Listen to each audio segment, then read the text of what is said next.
Helldivers 2. Where the heck did this game come from? 2023 was probably one of the best years for gaming, if not the best year. So I really didn't have all that much anticipation for 2024. And you know what? This year has done nothing but surprise me.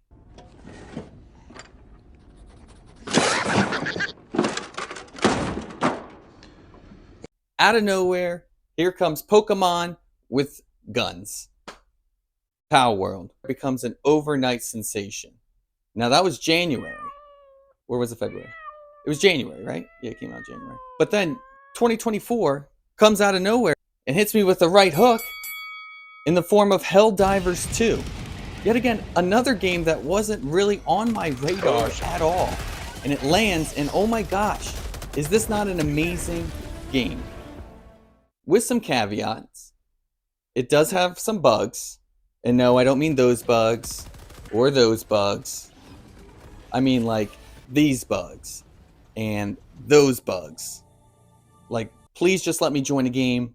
Let me join your game, please. That's all I want to do. I would just want to join your game and play it and enjoy it. It's still not found, still can't find the server. That's fine. That's fine. Although this is an incredible game, there definitely is some serious issues with the servers. I think this stems from the fact that Arrowhead, the developers, and PlayStation had no idea what was going to happen when they launched this game. I don't think they predicted how much of an overnight sensation this puppy was going to turn into. This game is so popular, I feel like it contributed to the decline in player base of Power World. But this game was something that PlayStation desperately needed. They are a company known for producing high-quality, top-notch, single-player experiences, while Xbox was better known for its multiplayer experiences. Sony PlayStation typically will release a game to PlayStation first, and then years down the line, re-release it as a remastered on the PC. And I think we know how that typically goes. This is one of the first PlayStation exclusives that was released both on PlayStation and PC simultaneously. And you can definitely tell the inexperience. So let's take a look and see what makes Helldivers so great and at the same time. And why I'm excited for the future of this game.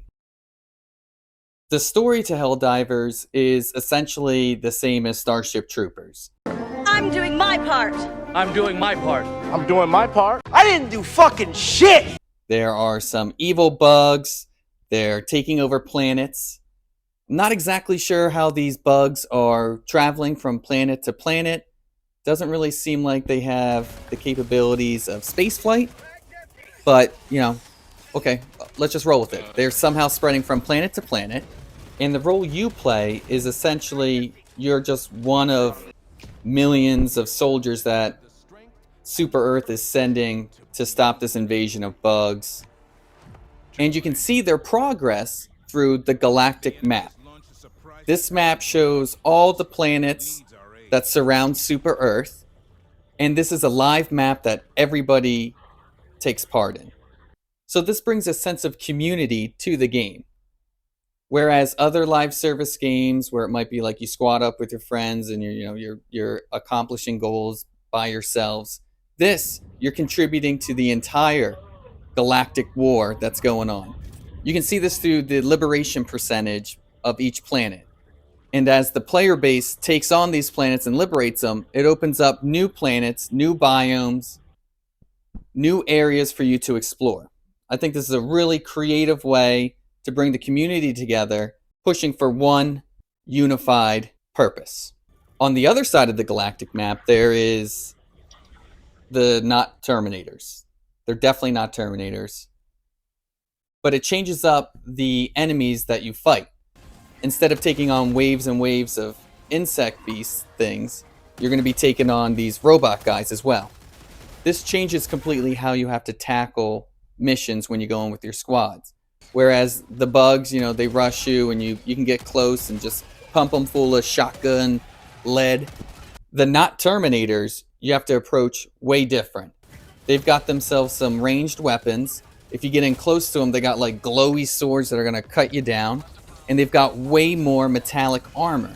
So the loadouts that you bring, you're going to have to change for when you hit them. So this galactic map you can access while you're on your own spaceship. Everybody gets their own star, cruiser, destroyer. At the beginning, you get to name it. I'm not sure what the purpose of the naming is. No one really says it out loud. You can choose the first 2 words and then the second 2 words. I believe my ship's called the Custodian of Justice because I thought that was badass. I'm just cleaning up the streets, cleaning up these planets. And on the ship is where you will upgrade your character and also upgrade something called stratagems.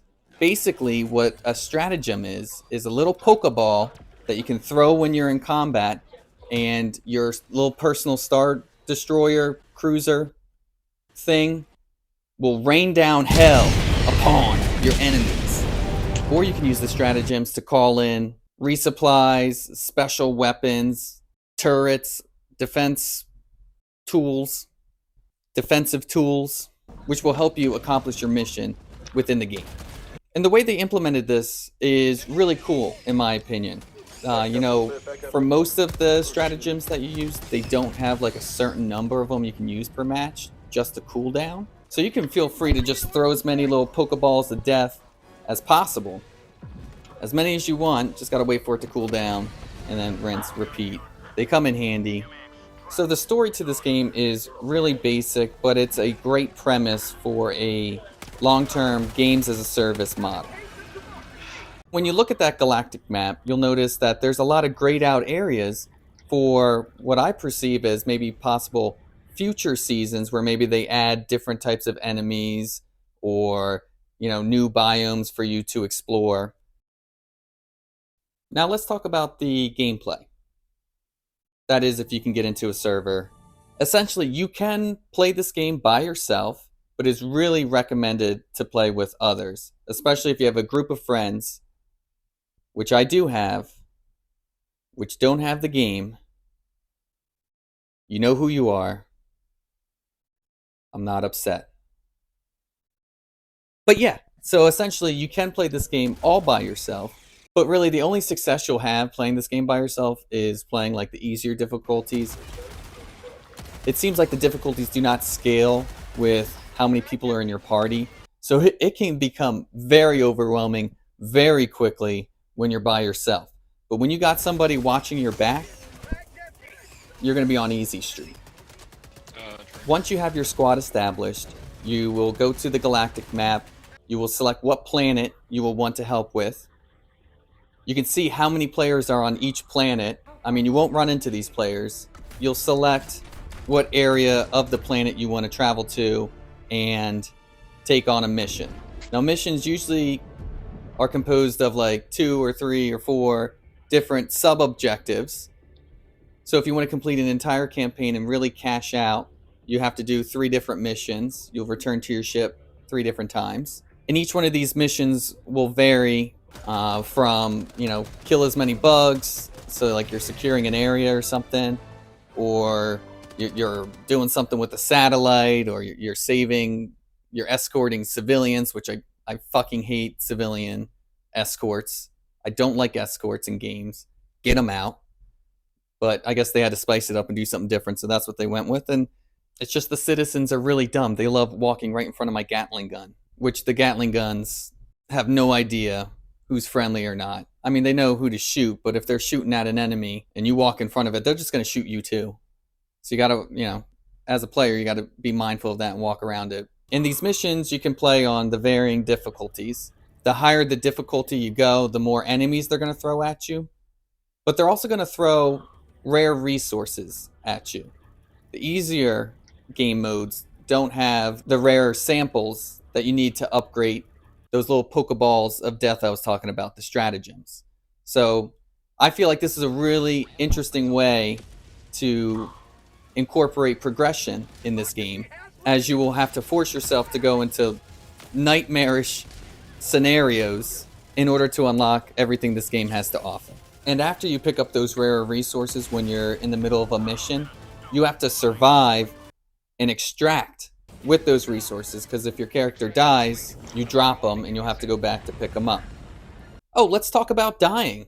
Dying's great in this game. Where most squad-based shooters, you get shot and you get downed, you usually wind up crawling around or scooting on your butt like in Rainbow Six Siege, and your squad mate has to come over and revive you. In this game, your squad mates will have to use a stratagem to call in reinforcements, and that'll shoot a brand new soldier down from your star cruiser. And the way they come in is, they shoot down in like this bullet capsule thing. And what your teammate can do is actually use that as a weapon. If you're fighting one of these behemoths, like one of these big, creepy crawler guys, you can throw a stratagem under them, and your little bullet pod will just like come down from the heavens and just split that monster right in half. I just think that's a pretty interesting way to incorporate respawning and death in a game. Another little interesting detail I didn't notice until I was a few hours into the game is after you die and you respawn and they shoot a new guy down, your character will actually have a new voice. You'll be a brand new person, which I think is just like a cool little immersive detail. Love immersion.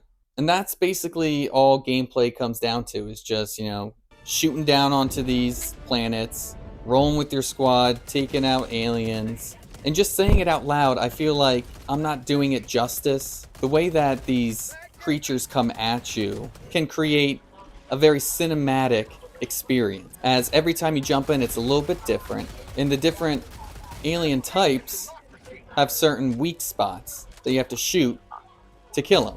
It almost reminds me of Dead Space a little bit, in the way that you have to like strategically shoot their legs off, or you shoot their arms off to slow them down and they start crawling at you.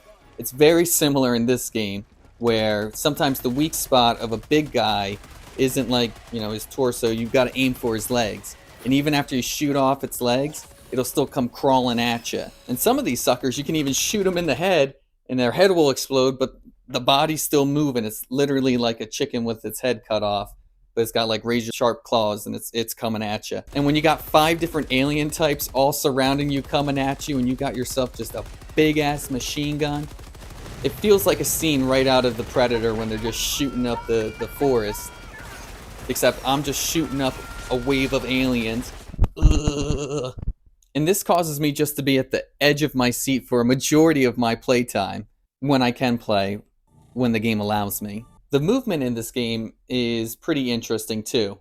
As a Helldiver, you're wearing heavy armor and you're a little bit sluggish, which means when you're trying to do like a 360 no-scope, your character doesn't really turn around all that fast.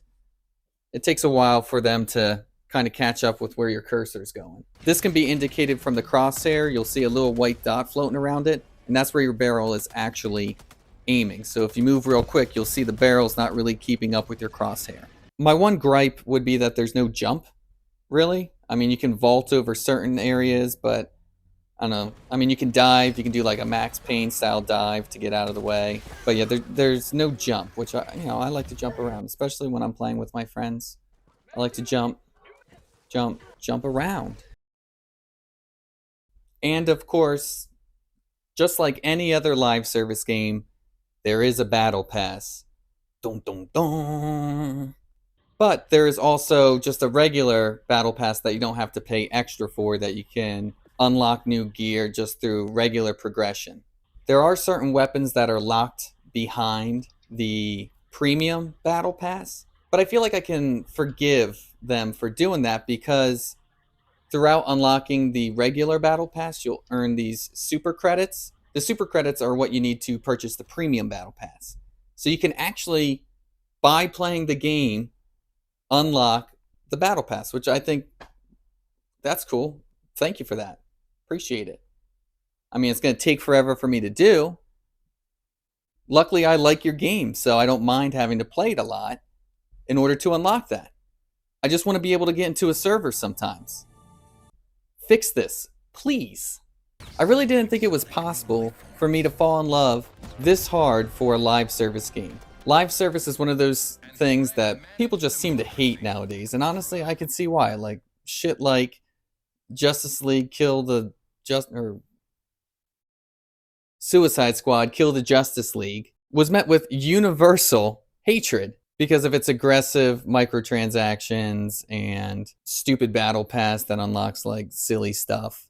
And I think this game kind of negates that hatred because of how it allows you to not only unlock the battle pass, the premium battle pass, through playing the game, but also just having a really fun game loop.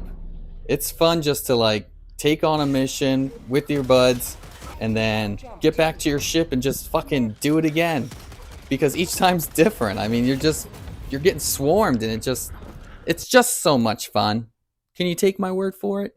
I also feel very optimistic about the future of this game. Arrowhead has just posted a bunch of new jobs, so it looks like PlayStation is giving them the money to double down to make this a long-term game that's well worth the very small admission price. Did I mention the admission price? This game is not priced like your other premium games. It's no $70 nonsense going on. We got ourselves a nice, crisp, easy $40 game. And for that $40, you're really going to get your bang for your buck. Like, your bang. Get it, like all the explosions? Tough crowd. Tough crowd. Okay. But in conclusion, I could see after a while this gameplay loop getting a little played out, possibly boring. But when that time comes, you know, I'll just jump over to another game, play that for a while. I'm sure before I know it, I'll have that itching to dive back down and slay some motherfucking aliens or some motherfucking... Not the Terminators. Not the Terminators. They're definitely not the Terminators. But as it stands right now, there's literally nothing else I want to do right now other than to dive right back down and get back into the action and help my fellow Helldivers take on this swarm of bug people. This is definitely a game, too, that I will be pushing my friends to buy, but honestly, they might need to fix those servers up just a little bit more before my friends take that full plunge into that $40. So yeah, Helldivers, well deserving of all the hype and praise it's been getting for sure. And if you haven't dived in yet, I recommend that you do so, if the game allows you. And yeah, that's all I really got to say about that. If you made it this far in the video, I thank you. If you could maybe hit a like or maybe even possibly subscribe, I would really appreciate it. We deserve better than this! Where's your passion? I get it. Shut it I'm down. gonna shut it down. Come here, you All fat right, mouth all little right. stupid bitch. I'm shutting it down. Fuck off!